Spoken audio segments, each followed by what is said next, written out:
πρώτο πράγμα που είδες μόλις κατεβήκαμε, οι αστές ντομάτες και λες θέλω οι αστές ντομάτες. Ορίστε, ήρθαμε. Όχι, το πρώτο πράγμα που είδα ήταν η κούπα που είναι φτιαγμένη από κολοκύθα και τη χρησιμοποιεί ο σύζυγος για να πίνει.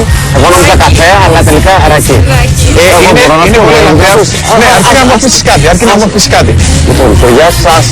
Λοιπόν, είσαι η Ρένα. Τι καλά μας έχεις εδώ πέρα. Μην το χάσουμε το σύζυγο. Έχεις δύο πέδαρους εδώ, το σύζυγο θυμάσαι. Λοιπόν, οι αστές ντομάτες δικές σου. Ναι.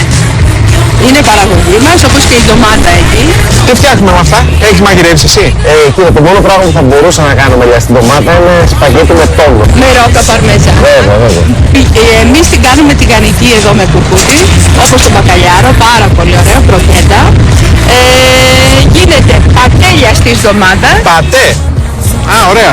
Εγώ το μόνο που μπορούσα να την κάνω είναι βραχιόληψη. Αυτό πήγα να πω. Εντάξει. Κολλιέ, χαβανέζικο κολλιάμα, αυτό ήταν μια πρόταση που ήθελα να σας κάνω. Να κάνετε μεγαλύτερο το σκηνάκι. Ναι, ρε, να μπορεί να το περνάει ως χαβανέζικο κολλιέ σε ντομάτα. Θα το κάνουμε στην πορεία. Λοιπόν, τι άλλο καλό έχουμε εδώ. Όχι, άστο σαβρακιόλι, γιατί είναι πολύ ωραίο. Λες, θα το βάλουμε έτσι, σαν βραχιόλι. Έχει κάπαρη.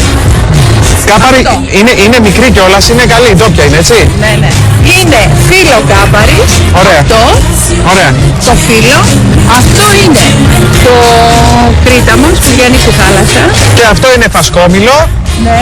Να σου πω, όταν γεράσουμε τέτοια θα πίνουμε. Και όμως το φασκόμηλο και τώρα χρειάζεται γιατί έχει τα περισσότερα διοξυδοτικά.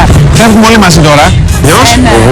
Και αρκεί να την πετύχει κανείς με ολόγιαμο φεγγάρι. Βράδυ, σκηνικό ολόκληρο. Πολύ ρομαντικά σχέδια. Δώσ' με ένα χέρι.